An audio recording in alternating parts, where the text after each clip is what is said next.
And hello, everybody, and welcome to episode number 54 of the Sports Blitz. As always, hope everybody's doing well out there. I'm Robbie. Doug is here. Doug, how are you tonight, man? Doing really well, Robbie. Thanks for asking. If you're crawling under, if you're in a rock or you're in a cave, we always say this to people: come on out and take a listen to us. If you're doing that, I would probably go back in right now because it's not time.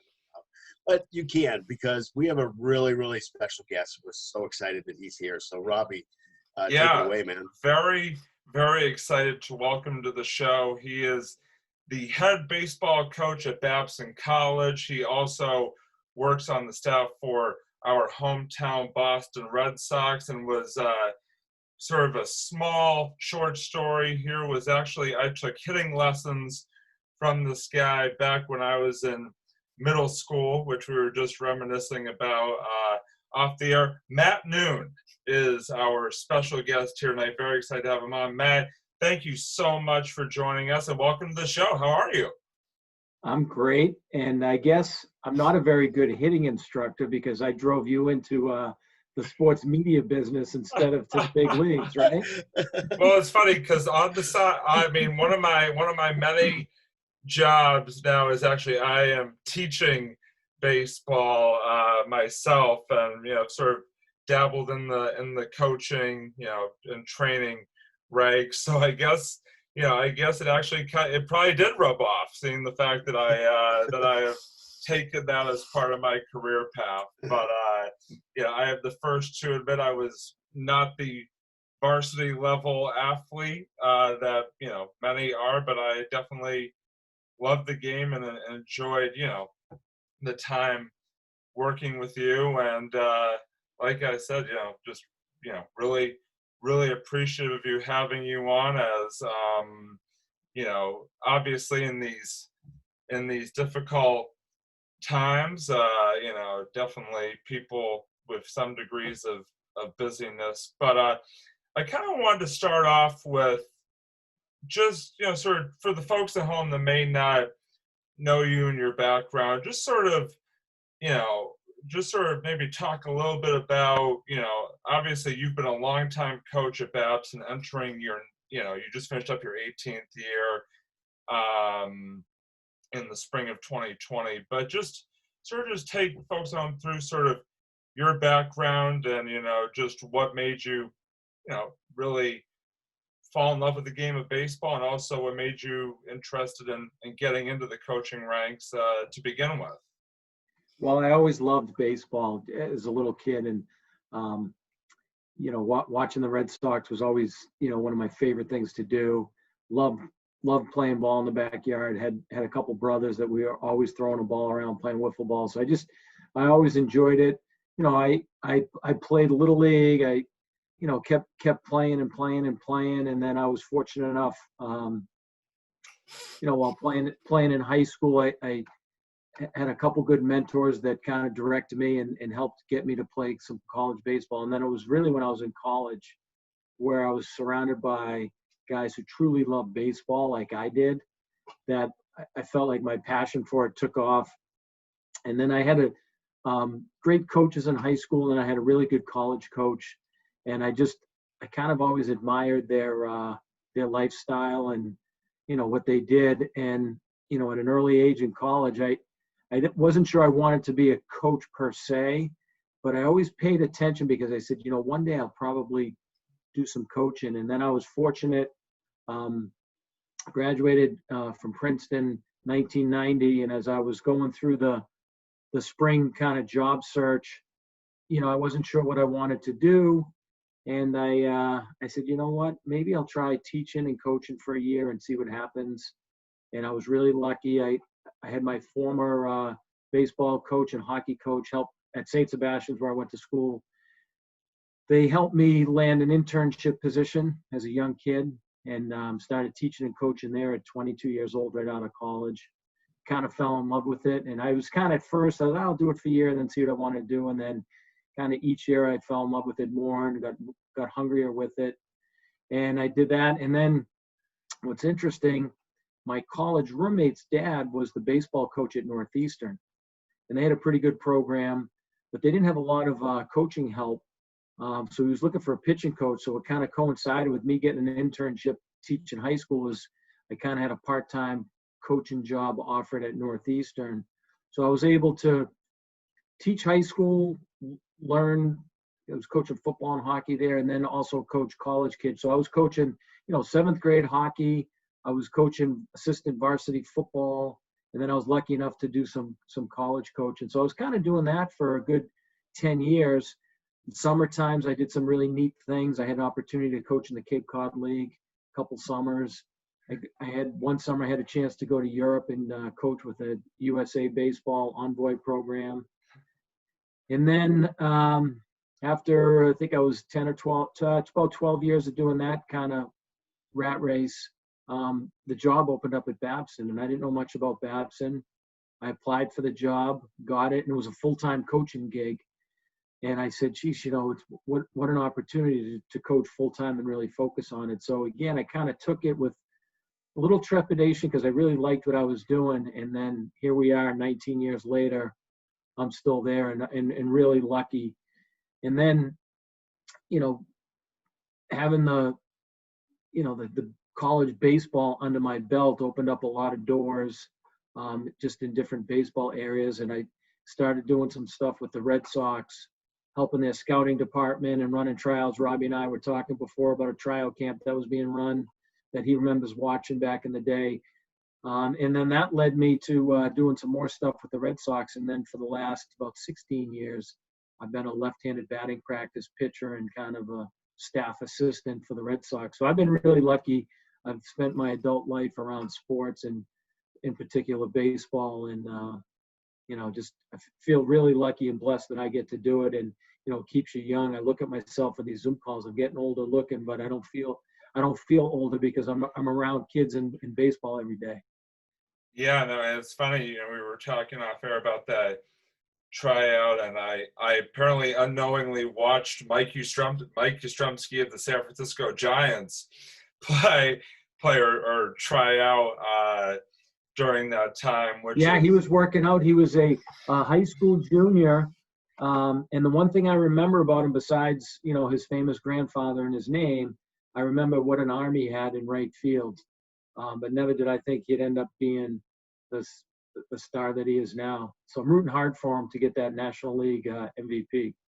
Oh, most definitely. And it's interesting, just sort of hearing you talk about sort of, going through the different levels of coaching, and you played and coached and interned at St. Sebastian's, part of the ISL, which is considered sort of one of, at least in this area, one of the top sort of private school leagues out there. So when you sort of starting with that, when you sort of look at because obviously being a college coach now, you're out there recruiting, you're watching games at various levels of high school baseball, various states and all over. So just sort of looking sort of back at, St. Seb's and the ISL, definitely a top level of competition. Sort of how would you compare that and sort of the, I'm trying to ask, but sort of the level of play there to some of the other high school levels and states that you've seen as you've gone through your coaching career and recruiting, et cetera? Yeah, it's a good question. The thing about sports is there's good players everywhere, and it doesn't necessarily matter what school you go to and where they're good players. I say in baseball, every team in America, high school in America, has a pretty good shortstop and has one or two good players on it. I think in recent years, I've noticed an uptick in baseball in this area because I think there's a lot more summer baseball being played. I think there's some better facilities. I think there's a lot of good young coaches that are out there working with summer programs. I think there's a lot of people that are dedicating a lot of time to it. So I think our area is really strong. I do think the ISL right now is in a good cycle with athletics. And I think the one key piece to it is they get a lot of kids who repeat either 7th or 9th grade. So they tend to be a tick older. So I think, I don't think players are any better at any other school. I think maybe when the league is producing some prospects, might be because they're a little bigger, a little stronger, because they're a year older. But I think any school you look at where they've got good coaching and kids who love to play are typically pretty good. And it's not necessarily a league or a school that defines. Yeah, Matt, I wanted to ask, I know this is not necessarily off topic, but at the beginning you had said that, and Robbie had said that you had coached him a little bit on hitting. Wanted to ask you, what kind of hitter is Robbie? Wow, that's putting me on the spot. So I don't know if this is a referendum on my coaching, that Robbie is now a media star and not the Mike Yastrzemski of the group. Can I just say, I freely admit, and I admitted this earlier, that I am not, was not, and am not a varsity level athlete by any chance. He was before his time. He was a lot like the way Major League Baseball is now. It's either a strikeout or a homer, not a lot in between. I got strong you. Guy would get in it. So he was just a little bit before his time. When he was working at it, they valued the contact hitters. So I think he'd be better served if he was playing now. I know. Hey, listen, many a softball game I have played with Robbie at Rivers Day Camp or wherever, mostly there. And let me tell you, when he contacts that ball, he can hit it pretty hard. He really does pretty well. He's kind of an earlier version of Bobby Delback, right? Yes, absolutely. But I don't know. I'm sorry, Robbie. I had to, as a co-host, I had to throw that out there. That was actually my first question. Really my first question out of the box. No pun intended. But really wanted to kind of get a sense, kind of what we had asked your, I guess you could say your coworker, Jamie Rice, who's the hockey basketball coach. I had asked him about his coaching style. I know coaching has evolved in different things. I've coached basketball at some camps, and when we were at Rivers Day Camp as counselors, we're also coaching too. We're not just saying, okay, let's go play, except if they're the older group, but we're still teaching. We're doing that teaching thing because they hired a lot of teachers and they like to do that. So wanted to kind of get an idea of what your coaching style is, because everybody's got a different little style. Maybe it's a big style. And I've just noticed that, like, the coaching style of Ron Renicky is totally different than the coaching style of Alex Cora. And I've just, obviously, but it's one of those things where, does your coaching style make a difference also when it comes to your team? I learned at a young age coaching that you have to be yourself. And I think if you worry about your style and you try to copy other people, you're doomed for failure. I'm a big believer that kids want someone who's authentic, and then they'll either like you or they won't. So I think you really have to be yourself. So I think I've always tried to just do it the way I want. Obviously, you look at coaches that you admire and you emulate and maybe try to copy some things. But I think the really good coaches are who they are. And, just the ones I've been around, the genuine coach tends to be the better coach. And you use, Ron Renicky versus, Alex Cora versus Terry Francona versus, John Farrell. Those guys all have been really successful in my eyes. And they're all dramatically different. But the one thing about them all is what you saw is what you get. And I think that's I think that's key to it. And then, just in terms of do you want to be an offensive coach, a defensive coach, a disciplined coach? I think for me, I try to, be really honest with everybody, try not to be buddies with the kids, because ultimately I have to make tough decisions on lineups and rosters and what have you. And then from just like a technical standpoint, I'm a big fan that if you pitch and you throw a lot of strikes, you have a better chance of winning. If you play good defense, you always have a chance. And then, focus on that first. But really, I think that the heart of your question is, and it translates whether you're the Little League dad coach or the youth hockey coach or the youth basketball coach, just be yourself. And I think if you are yourself, then kids will respond and do what you ask them to do. If you're not yourself and you're trying to be somebody else, you won't fool them, and then they won't be invested in it, and they won't want to, do what they have to do when it's hard. Oh, yeah, that totally makes sense. Yeah. Yeah, most definitely. And obviously, you have had quite the successful career. Obviously you're talking about, you're at Northeastern as an assistant, but now obviously at Babson. I want to sort of dive a little bit more into Babson specifically. But before I sort of get into specifics about Babson, I did want to ask you, you've coached at Northeastern. Now, obviously you've spent a long time at Babson. Over that time, how have you, if at all, seen sort of the game of your college baseball sort of changed at all, sort of the landscape of it, or has it, or in what ways has it changed, and in what ways has it stayed the same over the years? A little bit of like I referenced with high school. I think college baseball in the Northeast is strong and healthy, and I think there's a lot of schools that now have put some resources into baseball. I use Babson as an example. When I took over 19 years ago, I was the first full-time coach they ever had. Oh, wow. And so before me, it was a part-time position where the coach was juggling, other duties. One coach was a high school teacher before me. The other was the athletic director. And then now I come in as a full-time coach, and my responsibility is, to coach the team, recruit good players, and just run the program. And I wasn't being pulled away in other areas. So you multiply that by a lot of schools that are now doing that, and then you can see the elevation of the play around New England.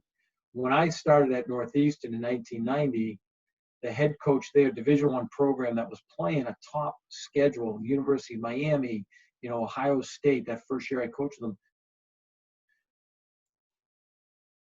coach was still part-time. Now, all these schools have full-time coaches dedicated to running good programs, but they also have full-time assistants that are primarily responsible for recruiting.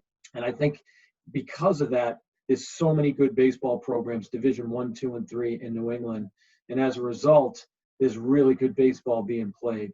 If you get a chance to come over and see us, or you go to a Northeastern, you go to a BC, but you can go down the street to MIT, you could go out to any of those Worcester schools, and you're going to see good baseball played at good facilities, being coached by good coaches with kids who really care about being good baseball players. So it's kind of an exciting time to be in and around baseball in New England right now. I no question at all. I know, I've definitely living here in Wellesley, have, definitely had many an occasion to stop by the field and check you guys out over the years. And,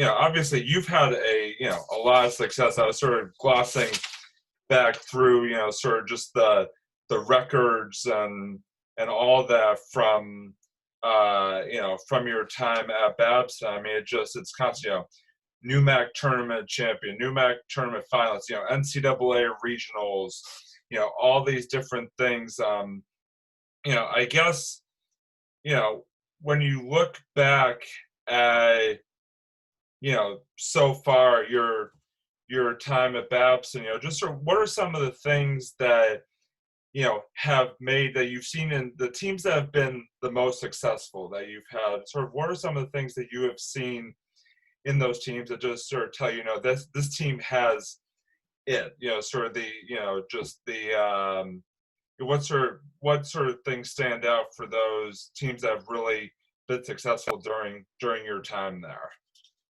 Yeah, that's a good question. And if you had a real definitive answer to a question like that, you'd bottle it and sell it to people. True. Good point. Yeah, but, good point. Because it's really hard to pinpoint, because every Right. team is different. The thing that I've been really lucky with at Babson is we're such a good school. We're in a beautiful area that we attract really good kids from good families. So that makes it easy. And then, when you have that group that really loves working hard and wants to get better and has got a little bit of that competitiveness, I think that helps. And then what really ties it all together, and I've learned this the older I've gotten, is that the most unselfish groups tend to be the ones that do the best. When you get a team where no one cares who gets the credit, and when you have a team where kids are genuinely happy for their teammates when they do well, even if they're not doing well personally, I think you have success. So if you checked our record, we've been on a good run like the last 3 or 4 years. We were fortunate. We went to the College World Series in 2019, and then last year we were off to a good start.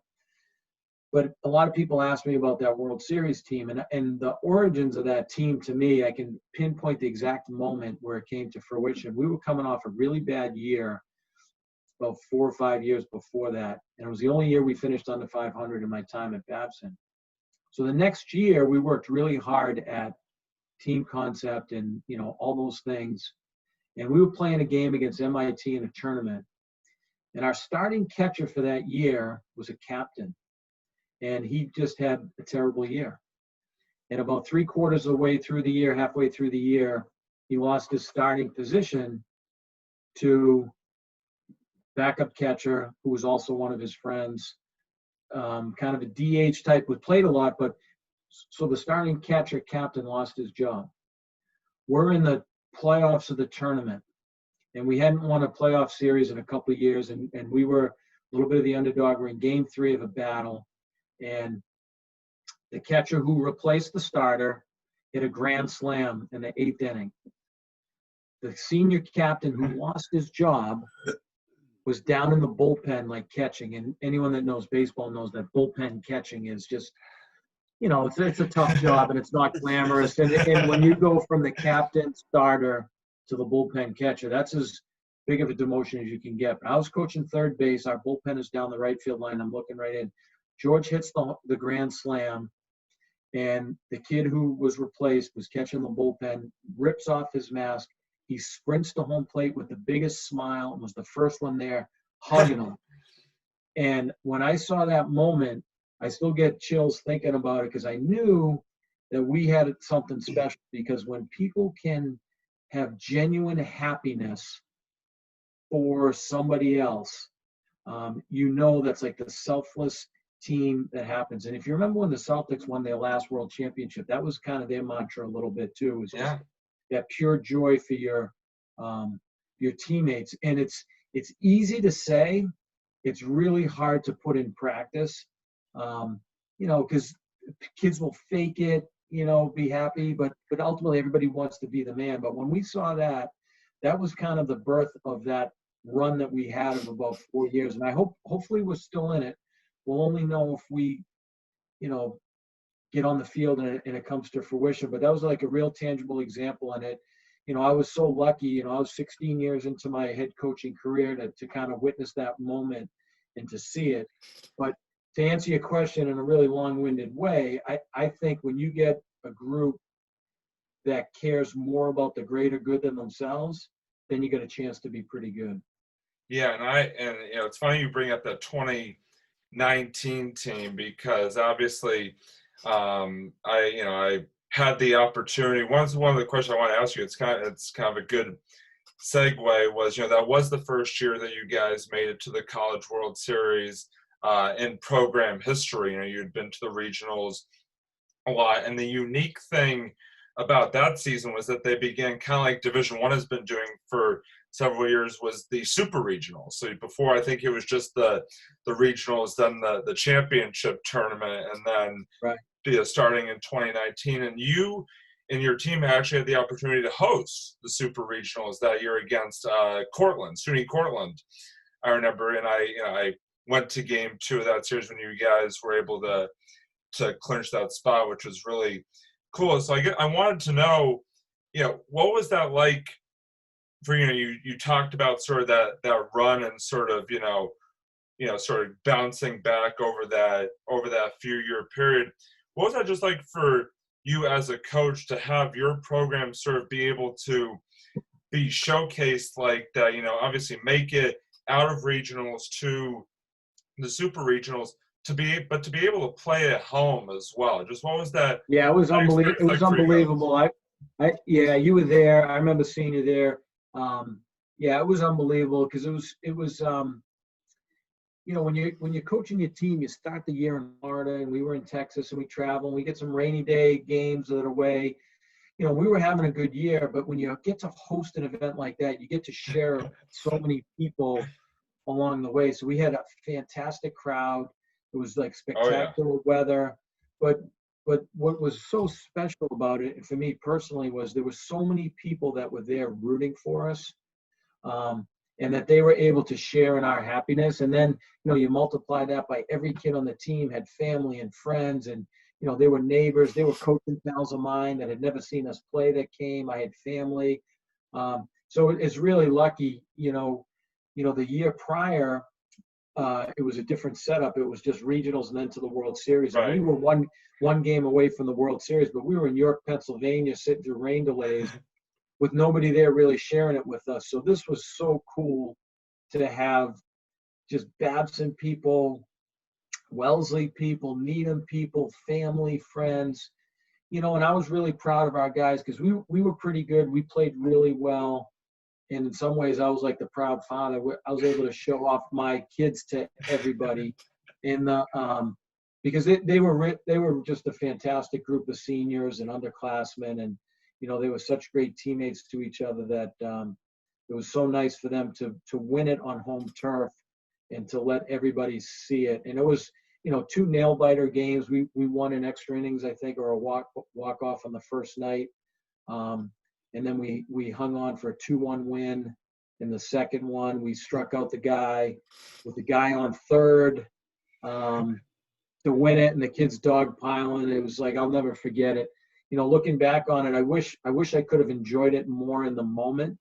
But when you're coaching, you're so wrapped up in everything and making sure you don't make mistakes. That there've been a few times since then where I've had a quiet moment and I've thought about it, and that was really the only time I had to got the chance to enjoy it. But you were there, you knew it was just a spectacular thing. And for a coach to experience that, I find myself really lucky, because there's so many coaches that do such a good job that never get that chance. Because to get there, you have to get some breaks. You got to be good. Everything has to line up perfectly for you. And I was fortunate enough it happened for us. Like I said, there's been a lot of good coaches who never even had that opportunity, and I just feel really lucky. Yeah, one of the only times watching your team at home that I think I've ever seen you in the first base dugout for a game, which was very interesting. Yeah, I think it was certainly the only time I ever was in, but it was NCAA rules. You flip-flop the home and away. Right. And we've played games as the visiting team batting first, due to weather and tournament play, but we never had to switch the dugouts. But the NCAA was so strict in their protocol, and it was just, it was a really weird feeling looking at it from that angle. I can imagine. So I just wanted to give a little update. We were talking about this guy before, but Dahlback homers again. 5 straight games. Unbelievable. I know you have it on there, Matt, but I just wanted to. I missed it. I was talking, but I get it. Yeah, I get it on here. Yeah, that's good. I know. I just wanted to give an update because Robbie and I do that occasionally when there's either a big game on or maybe a smaller game. But I wanted to ask you. I know that I know this is kind of this may be more of a thinker than anything. I know that the Red Sox this year obviously haven't clicked. They haven't. They do sometimes. They show these fleets of greatness at times, and then there are times that you just go through. You're hoping that there's not a doubleheader because you're like, oh my God, what are they going to do? And are they going to do this and do that? And again, they have a losing record. They've lost a lot of games. When it comes to your coaching and of course coaching at Babson, I know it's kind of difficult to motivate when there's so much. I know that there's so much loss. There's not a lot of wins, and you're not when you win, you feel good, and sometimes if it's a close game and you've played well, you still feel kind of good, but maybe not because you lost. Just wanted to kind of get an idea of how do you motivate a team when they're consistently inconsistent? It's hard. I'm sure Coach Rice said it when you had him, but like winning is really hard at any level. And I think as sports fans, we sometimes take for granted how hard it is to win. And then I think human nature naturally is a little frail and lacks confidence. And it's really hard to win, and it's hard to be confident. And I think the one of the real difficult things of coaching and leading, and regardless of the level, whether it's major leagues, little league, or anything in between, is, giving guys confidence. As we talked before, they don't want false confidence. You tell them that they're wonderful and they don't believe it. And it's hard. And that's why it's hard to develop a winning program and a winning attitude, because winning is so hard and it's frail, and losing gets very contagious. And it's a fear that you have as a coach, is that if the guys lose confidence and you start losing, you can still be pretty good and lose. How do you maintain it? And that's like another one of those questions where if you had like the simple answer to it, you'd put it in a book and you'd sell it. But I don't envy what's happening with the Red Sox right now. And they had, kind of the opposite of what it takes to win a World Series. They had a little bad luck with injuries. No one would have predicted Sale. They were hampered by some contracts that they felt like the best long-term solution is to maybe move some contracts. They had to make a decision on Mookie about agency, and it numbers. Do you want to pay him? Do you not? Do you get something in return?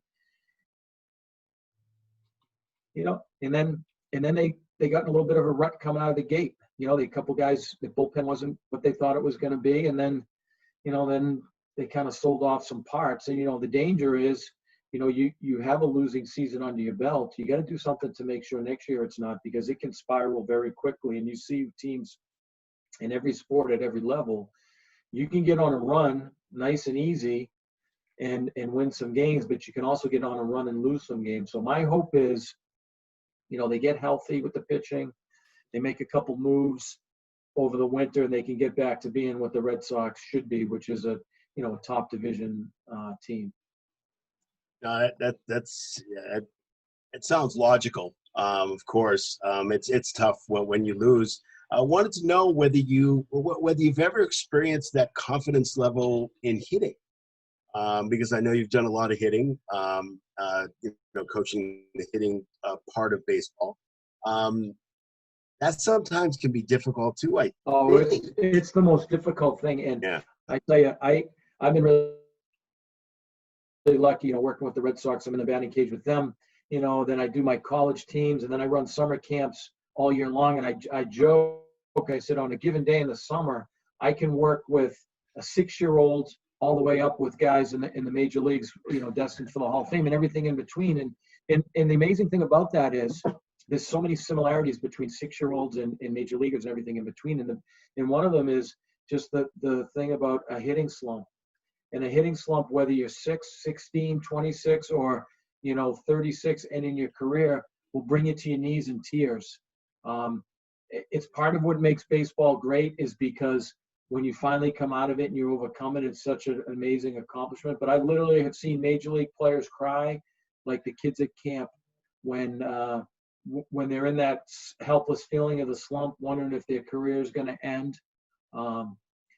I think it is part of what makes baseball great, is that it's so hard, that when you do overcome it, but it's really, really, really painful as a coach to be working with somebody when they're going through that slump and they feel helpless, like they're never going to get a hit again. But then on the flip side, when you work through it with somebody and you make a subtle adjustment and you just throw them a lot of pitches and they finally get it, and then they get their hits, there's no better feeling in the world as a coach. And I think that's why we do it. I think it's why we come back to baseball.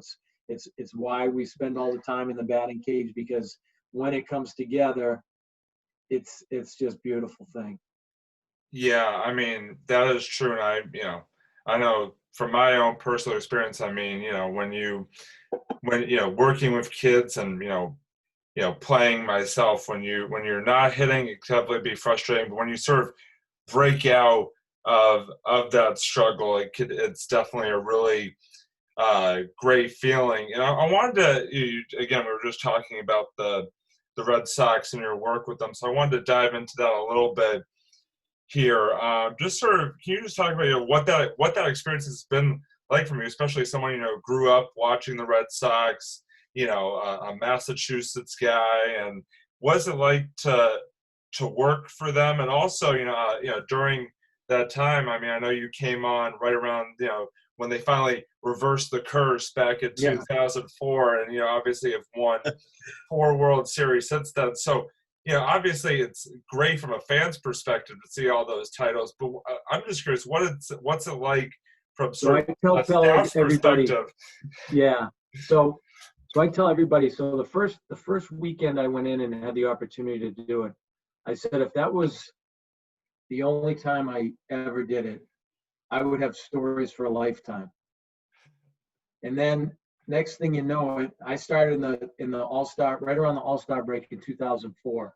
Like I said, if I had gone in there and just done it on a weekend they finished in last place, I would have stories for a lifetime. And then here I am, since 2004, about 16, 17 seasons, however you count them, kind of sprayed in the huddles with champagne, and have seen great parks and stadiums and being a part of it. But the line I use to everybody is, I got in there the first couple days and I was a little starstruck, and I was like, oh, here I am, this Red Sox fan inside the clubhouse doing all the thing. But very quickly it rubs off, because you see them, they're just regular guys. Kids were, players were playing video games, and I remember it, like the light clicked on. It's like they're just kids. And then I really started to look at it as an opportunity to make myself a better coach. And so I took it upon myself to say, okay, I'm going to just be a fly on the wall. I'm going to observe. I'm going to learn and take advantage of this great opportunity. I told the kids at Babson, I said, if I had my players at Babson had a chance to be hanging out with Warren Buffett, the best businessman in the world, be a fly on the wall in his world, you take notice. And so what I was able to do is I was able to get inside the ropes with one of the best organizations in all of sports. And I think the one thing that people don't realize is the coaches for a team like the Red Sox or Major League Baseball, they're the best in the world at what they do. So at the time I was, a young coach just starting out at Babson as a head coach, didn't know much about hitting. And I said, I'm going to take this in as best I can and learn as much as I can about baseball. The coaches have always been good to me. They kind of let me in their circle. So I used it as an opportunity to keep my mouth shut, take notes, take a lot of video, take some pictures of drills, and try to bring it to other people and share with it, because I'm really lucky. And it goes back to a little bit of what you were saying. Yeah, as a kid who grew up, in Belmont around the shadows of Fenway Park, and remember my dad taking me to games and imitating Yaz's stance in the backyard like we all did. And I love Louis so did that. Right? I love Louis Tion. And then it's I could do all of them. Yeah. So like I had a chance to be kind of in that world, and I like to think I really took advantage of it and appreciated it. And the thing where Terry Francona was really good to me was he valued everybody. And I took this with my own team, but he truly valued everybody's role. And I remember a great story was at the end of the games, they make a big deal about after you win, you shake hands. The coaches shake hands, the players shake hands. They do that little high five thing out there. And that's like a really big deal. And I never felt comfortable jumping in that handshake line because I was just throwing a little batting practice. And then Francona grabbed me one day and he was mad I didn't get out in the handshake line.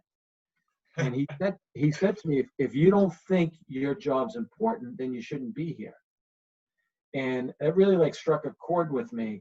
So he appreciated what I did, but he wanted to make sure I appreciated what I did. And I've tried to bring like that mindset to everything that I do now.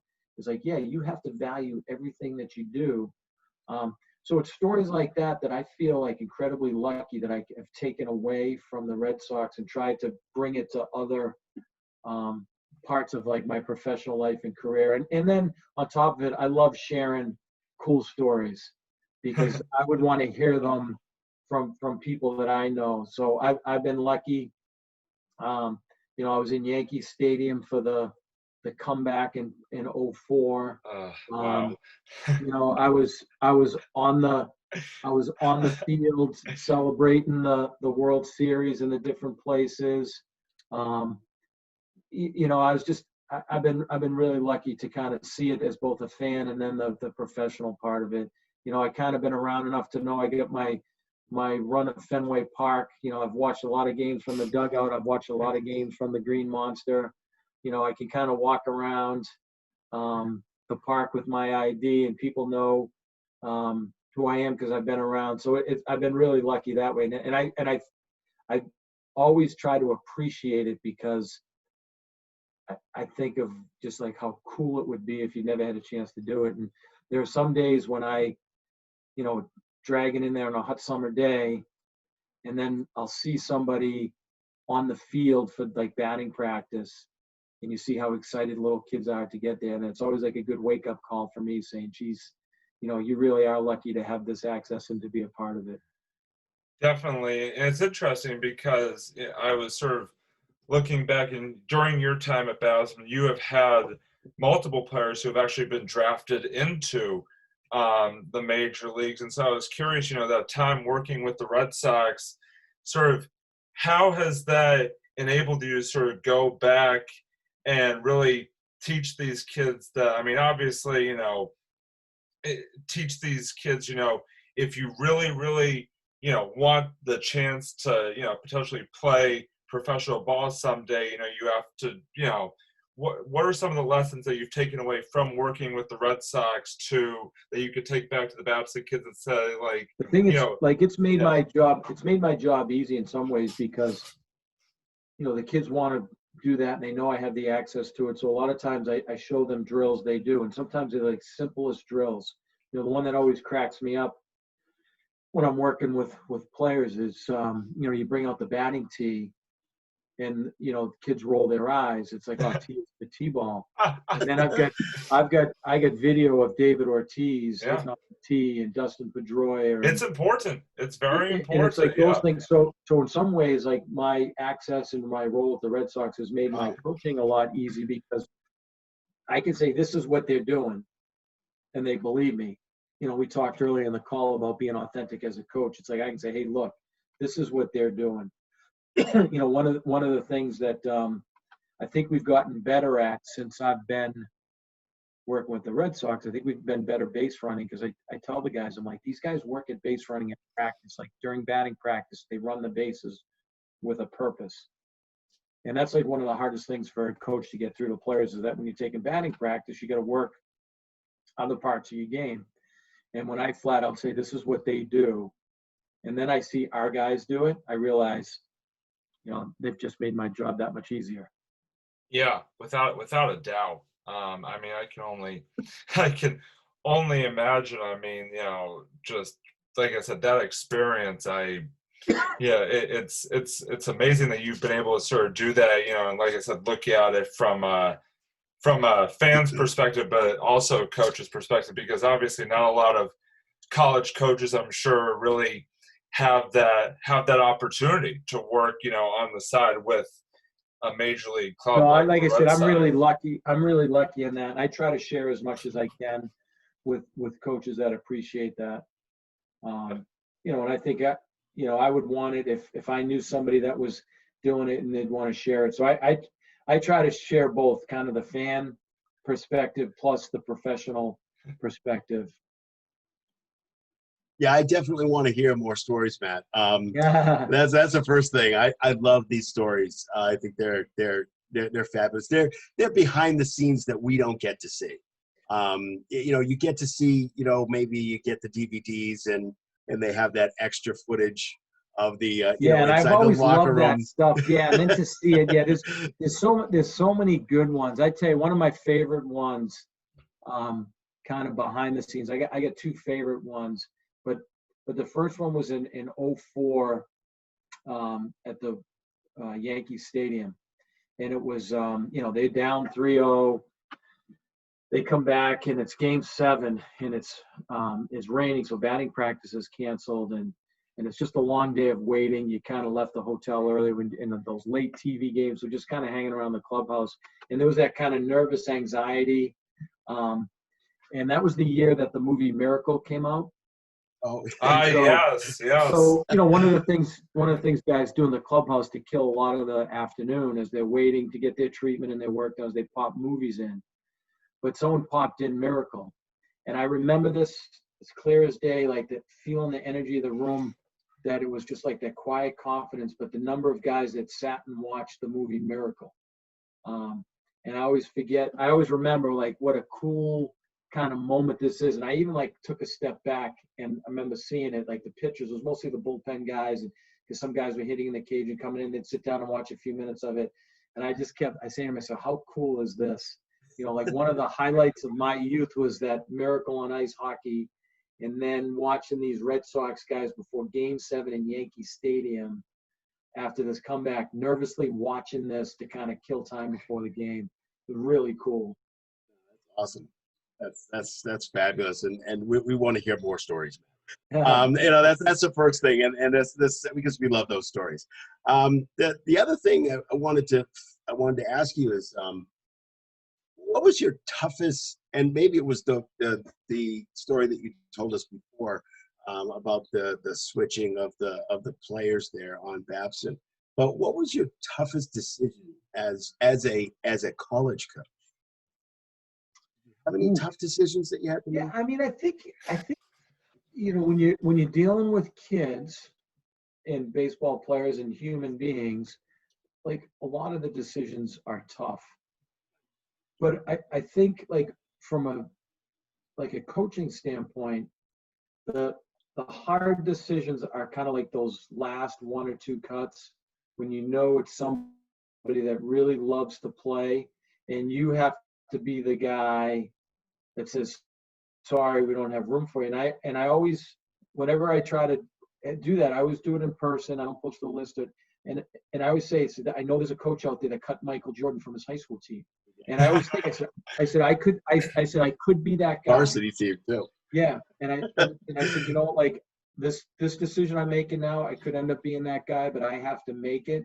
And those are the ones that are really hard. Because the kids really want to play so badly, and we just don't have the room.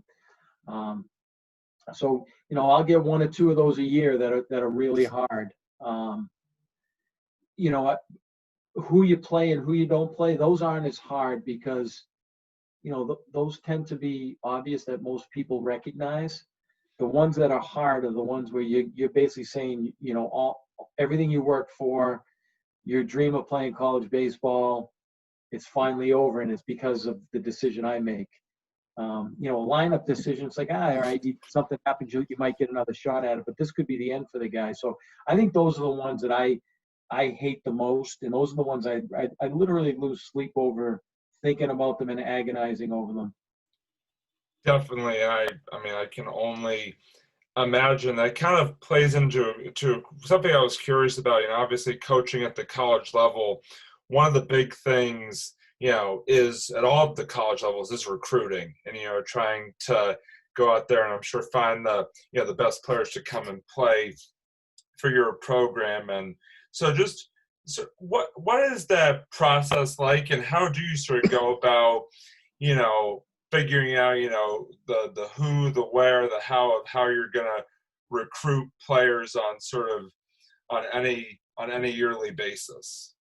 Yeah, it's hard, and I tell everybody, as soon as you talk to a coach that acts like an expert on recruiting, you're talking to a guy that's full of baloney, because it's constantly evolving, and we don't know. For every kid that you think is going to be a superstar, he could turn out lousy, and for every kid that you didn't think much of, and they turn out to be great. Everybody's got stories like that. So what I try to do on it is, I first try to find people that really are interested in us first, because Because I feel like if I have to talk you into coming to my school, then you're not really vested into the process. So what we try to do is start with those kids who really want to come to our school, and then try to decide among that pool, all right, is there something about them? And the older I've gotten, the more experienced I've gotten, the number one criteria to me is you got to love to play baseball, and baseball has to be important to you. And if you can find kids that have that, then the ability usually takes care of itself. And, you know, I had a coaching friend of mine who coached football, college football, and he coached at a really successful program, and he was an assistant. And he told me that with the head coach, he closes the door and he talks to the kids and tries to figure out, is football really important to this kid? And that's where he makes most of his decisions based on that. And then I tried to take that from him, and I've been successful as identifying kids that baseball is really important to them, because then they work hard in the weight room, then they work hard at the drills. Those are the guys that get better. And if they love baseball, they'll think about it, they'll watch it on TV, they'll talk about it, and they'll simply get better at it. But there is no blueprint on recruiting. Like I said, if anyone thinks there is one, they're full of it, because it's constantly changing. I've coached some of the best kids I've ever coached. I didn't think were going to be any good. And some of the worst kids and the mistakes I've made were the ones that I thought were the can't miss. And you just don't know. I mean, you go from high school to college, you know, there's so much more happening in college. You know, if, you know, your interest can wane in the sport, you know, you could be, you know, drifted off in other areas of interest. So you like so many things, you got to get lucky. But if you start with good kids who love the sport, then you have a better chance of hitting and getting lucky. Certainly, and one of the things that it really seems like I'm sure that you have going for you is obviously Babson is a very successful school, and the Babson athletic department has been very, you know, in baseball and in other sports has been very successful over the years. So I wanted to ask you, and we were asking Jamie Rice this as well when we had him on. What is it like to work for a program in athletics department where, you know, there's been a lot of success? I mean, I look back, you know, your program, you know, College World Series, you know, all these regional appearances, basketball, NCAA tournament champions a few years back, hockey, you know, all across the board. What's it like working for an athletic department for Babson? It's a great place to work, and it's fun, and success breeds success. And I think, you know, when hockey has a great year and basketball wins a national championship, that gets our brand name out there. That makes people interested in us. You know, and we started getting really high academic rankings. That's helped our pool. Our success has helped. But the vibe around campus is unbelievable. It's like all the teams are expecting to win.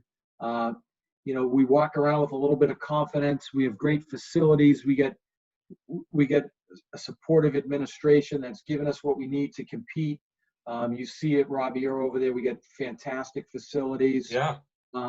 You know, so we're able to attract good because we're a good school. We deliver a good program to the kids. So the morale is good. I feel like at our school, nobody's ever walking around campus saying, I wish I'd gone somewhere else. And I think that's key to success. And it's really like the key to anything that you do, like whether it's your job or whatever. If you are really happy and you feel like you belong there and that you're lucky to be there, then I think you go about your business in a way where you fight through adversity when it comes, because you know you belong there. You see your colleagues are having success. It motivates you to keep working at it. So it's a really hot time to be at Babson College right now. Absolutely. I don't know, Matt. I want to go right now. I tell you, I'm there. If I could rewind and be a kid all over again, you know, it's unbelievable. I was over there today getting ready for fall practice, and the field looks spectacular. The facilities are great. It's like, how can you not just enjoy your time there? Absolutely. Yeah, I'm gonna get. My daughter's going into her senior year. Unfortunately, she doesn't do sports, but I can get her to hit a ball. I really could. I'm ready to roll. I'm ready to go. Just it sounds like there's just tremendous spirit there because of all the success, and that's just wonderful. We get good people at every corner. We get really good people that are coaching the sports. We got great administration. They're really good kids in the school that want to do well. And like I said, it's a good vibe right now. I feel lucky that I'm a part of it. Yeah, it sounds great. I have a final question for you, and it has a maybe a couple parts to it, but my final question is everybody, and some people may have a mentor. I wondered who your mentor was. I can answer that. I can answer that in a second. There it is. And it's great that you asked me because anyone probably in the area, they probably know this guy, but my hockey coach at St. Sebastian's named Henry Lane, and the rink over there is named after him. He just passed away this summer at 90 years old, but he is probably one of the key guys in my life. He coached me at a young age, and a man of great integrity, a man of great faith, was a fierce competitor, but taught us through example of playing the game the right way, being tough, but being clean. He never tolerated foul language. He didn't tolerate, complaining about referees, never made excuses. And he kind of took me under my wing as a player. And then when I started coaching, he gave me my first coaching opportunity and kind of helped me along coaching. And then just watching him, and he made every kid feel really important. And, literally up until the week before he died, I stayed in constant contact with him. And it was always talking baseball, talking about kids, talking about coaching, talking about experiences. And so to me, he was unbelievably influential in my decision to be a coach. And he helped me, land a job that got me on this path. But he was also taught me a lot about teamwork beyond just like the cliche of the teamwork of your team. Like one of the reasons why I had the opportunity to get recruited at Princeton was the football coach and the baseball coach at St. Sebastian's were good friends and good teammates that the football coach allowed me to miss a weekend of football double session so I could go to a baseball tournament, and that's where I got recruited out of. In this day and age where people are always tugging against one another, like I learned from this man that like you can't do things by yourself to be successful. You have to be part of a great team. And I've tried to take that not only with my own program, but my own approach to everything. When I was teaching, I always made sure that, you tried to make every kid feel super important. And I learned that from him. And I think it's helped me be successful where I was. So I kind of get excited when you ask a question like that, because I have such fond memories of him. And anyone in the Wellesley area is probably skated in that St. Sebastian rink. I encourage you to look at the plaque in there for Henry Lane and realize what a special man he was. Yeah, no, that sounds like a person who you want to sit and listen to, an old school guy who you want to sit and listen to for a really, really long time, and you can sit there and listen to him forever. Sounds like a great kind of situation. I know you said you had a couple. This is my part B. Yeah. I wanted to hear one more story. I just wanted to hear. You said you had a couple stories. You only did one, so I wanted to hear one more story. I mean, I have a million of them. So what type of story? Give me some area of what you're interested in. Sure. Very much interested in the maybe the World Series stuff with the Red Sox. Anything that you have in your mind that kind of stands out. I know that one part of it, that one movie kind of thing, the Miracle movie thing was. So I get a couple really good ones. I'll give you the playoff story. So in 2007, I don't know if you remember, but 2007, one of the most fun nights 2007 was when the Red Sox clinched the division. And it was an odd situation because the Red Sox had won their game, and then they needed I think Baltimore to beat somebody, and it was after. So everybody hung around the clubhouse, and they were just like waiting for the game, and the game went late. And I remember this yesterday, like it was yesterday.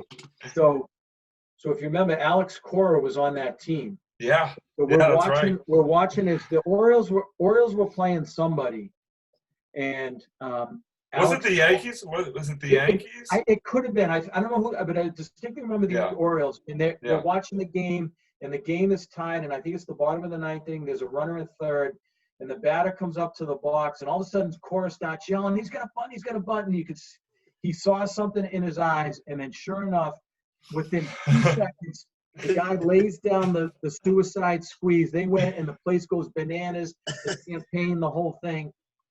And I remember like Cora like picked that out. And then you fast forward to like what he was as the manager and how he picked up every little thing and the nuances. I thought that was really cool. And you know, you talk about like the playoffs and the World Series. Yet the thing I didn't recognize, and I get mad at talk radio sometimes because they criticize when they do those like celebrations after they clinch a wild card or whatever. And the mindset around baseball is it goes back to what I said before. It's so hard to win. Yeah. And there's been so many guys who have played the game for their whole lives who never had a chance to do it. So they never, ever downplay that opportunity to celebrate. And I think having the access to it and you see the mindset of why they do it and the time and effort that they put into it, I would never, ever, ever downplay somebody celebrating. And kind of that old school mantra of like, oh, act like you've been there, only celebrate when it's important. No, it's just too hard to win. So I remember that one. And then another amazing one to me was the 13 season was really, it's just special, the whole Boston Strong thing. Yeah. But I was down in the batting cage, you know, warming guys up during the game. I do a lot of that stuff. And when Victorino hit the grand slam against Detroit in the playoffs, he hit the grand slam, and that basically allowed them to clinch that night. But he came down to the batting tunnel after he did that, and he was so excited. He was hyperventilating. I thought I was going to have to give him CPR.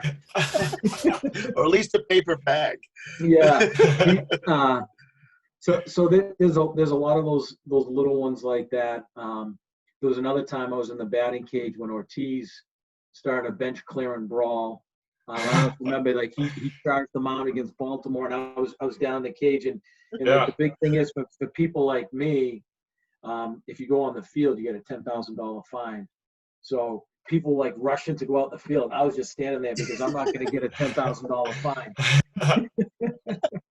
You guys go. I'll stay there. I'll film it. But probably the thing that's most etched in my mind out of the whole thing was the plane ride and the bus ride home from the World Series in 2004. And so we flew home after the celebration, and so we landed at Logan about 7 a.m. and they've got the police escort, and they had the expressway stopped, and the people stopped in traffic on roofs of the car, jumping and screaming. And the bus ride from Logan, they kind of wind through South Boston and Roxbury to get to Fenway the back way with the police escort. And the number of people that were on rooftop buildings, construction workers, just like going bananas for the Red Sox. And I take a step back, and I think I was like, geez, you know, growing up all this way, and the next thing you know, it like I'm in the middle of all this. I'm like, how did this happen? But you mentioned like some of those DVDs you see when they rewind that scene of them coming home, and I was right next to the guy video, and you see the people hanging out of buildings. It was like, wow, am I lucky?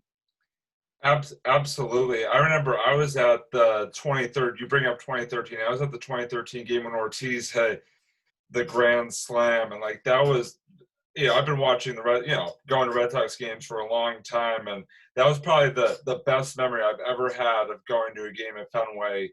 The electricity of the park during that, because they were down 5-1, down 5-1, and then just in that one swing of the bat.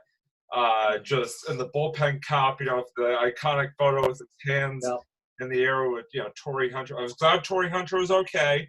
I was glad Torrey Hunter was okay diving into the bullpen, but that was just unbelievable just to be there, as a fan. And I can only imagine, as a, someone who works for the team. I mean, just those moments, just it sort of gives me chills just thinking about No, it. and it really does. And then just the, like the two hats that I wear is like, one is the fan, but then when you're inside the ropes with them, you know them personally, and you talk about before about, like you live and die with their slumps and their peaks and their valleys, and it's like you're rooting for them to do well, just like your own teammates. And it's, again, it's kind of what makes baseball great, and how lucky I've been to experience it on both levels. Yeah, so I have two final questions as we wrap up here. The first one is, you obviously, we were talking about, your time at Babson with the Red Sox, but I was also kind of curious your time coaching. You said you were mentioning how you coached for the Cape Cod League, obviously a prestigious, college baseball summer league that is definitely very well known, has produced some star players out of it for sure. So I was just curious, what was that experience like, working on the Cape and working for such a high profile? Yeah, it was great. It's anyone that's gone to games down there knows how special the whole summer is, with the local people volunteering, and the kids coming from all over the country, and then the high caliber of ball. It really is like a slice of Americana. And then when you're there, it's just so much fun. It's baseball every day. You're dealing with kids that really want to make it to the next level, and they recognize they get this opportunity. You're on Cape Cod, you get fans there. It's another one of those things where I was really lucky to have that opportunity. I'd love to go back. I always say my retirement dream job is to be a pitching coach in the Cape Cod League. It's just such an amazing experience. Really good players, but they're young. They still need coaching. They want to be coached. It's just a fantastic opportunity.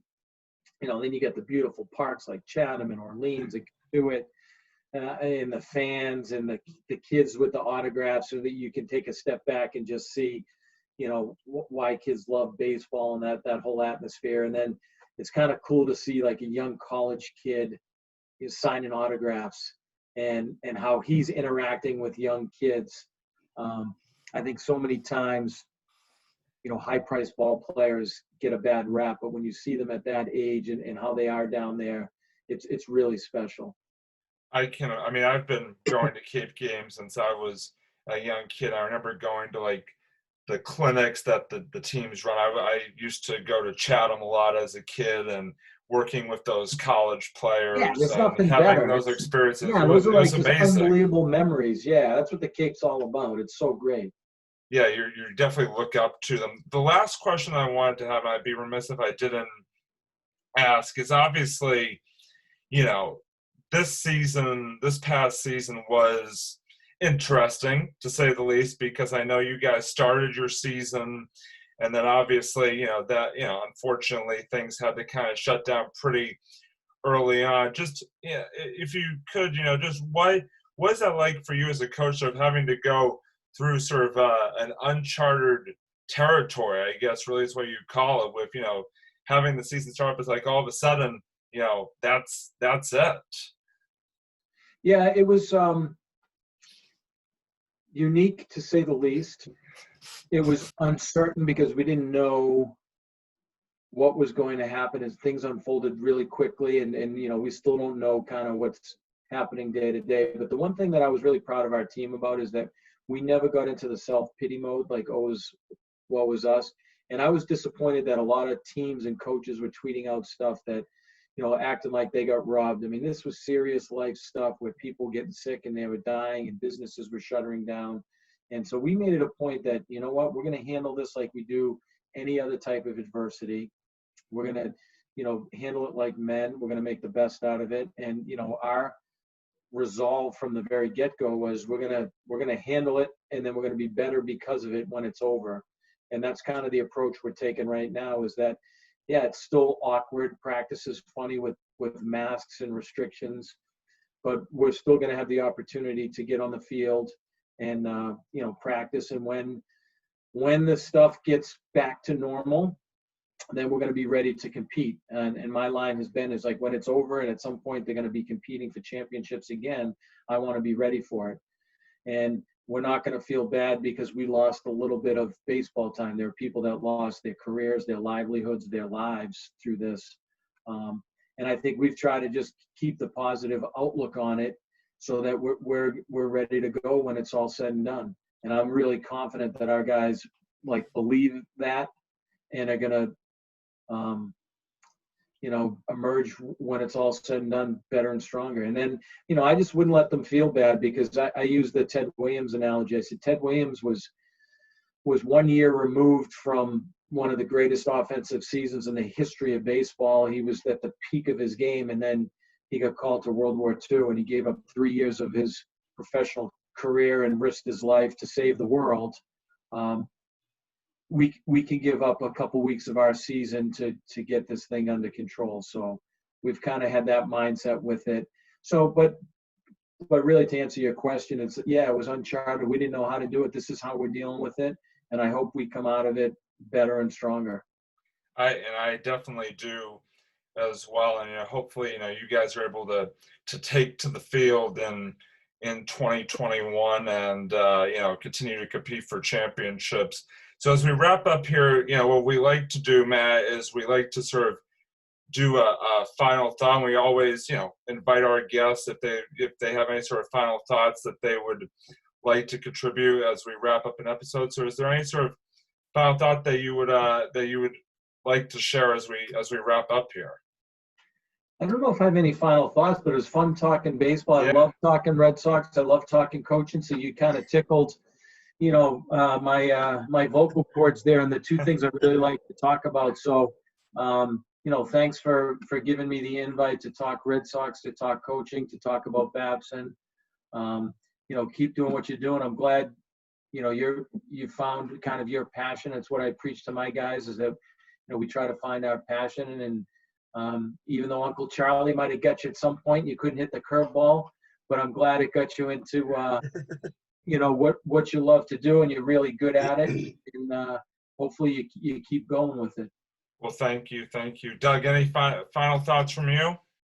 The only final thought I have is that this has been a terrific episode, Matt. This has been awesome. I think you've renewed my childhood love for baseball. I used to go out to the backyard with an old Cracker Jack bat, if you can imagine that. And you could tell that it was old because it was crumbly at the top, not where you hold it, but at the top of it, it was kind of coming apart a little bit. But that was a favorite bat because that bat felt really good. Yeah. And it was light. Better. It was light enough. It was light. It wasn't nothing like aluminum, because I had aluminum too, but it was a nice Cracker Jack. We used to hit not just baseballs, but in my backyard, we used to hit tennis balls, and we made bases with these with the stuff that we used to line the walkway with, the limestone. We used to put the bases out, and we used to hit the ball. We had a big apple tree that was right there, and we hit it over into the neighbor's yard.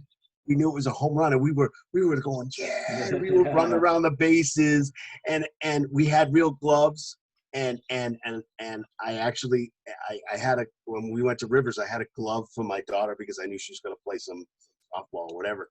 I taught her how to break it in, put some baseballs in there, wrap it up, and put it under your mattress and that kind of thing.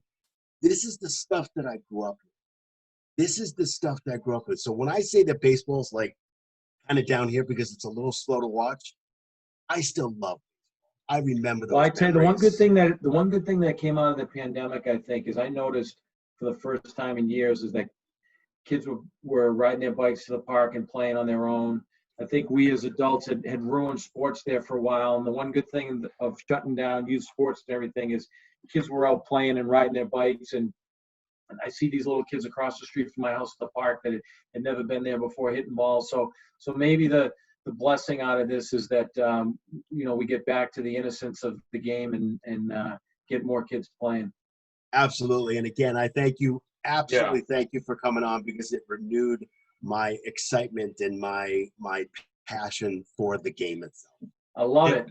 Yeah, no, and that sort of echoes my final thought is, thank you so much again for coming on. It was a real pleasure having you and, talking baseball, which is something I always, as Doug could attest to, love to talk about. And he's very passionate about it. You should see him get upset too. He gets upset. He gets upset about it too. When you talk, he goes off the rails sometimes. Hey, just don't be one of these negative talk radio guys. Find the good in the game. No. We don't do that. No, that's not us. We don't Absolutely. do that. And listen, talk a lot of positive. Best of luck with everything. I know you said you guys are starting up fall practice and heading into hopefully the spring of 2021. Best of luck with all that. Thank you again, and we really enjoyed having you. And would love to have you on again at some point down Anytime. the road. Definitely welcome back anytime. So that's gonna do it for episode number 54 of the Sports Blitz. For Matt Noone, head baseball coach at Babson College, and for Doug, I'm Robbie, signing off. Thanks for joining us, everybody, and stay safe out there, and we'll see you next time.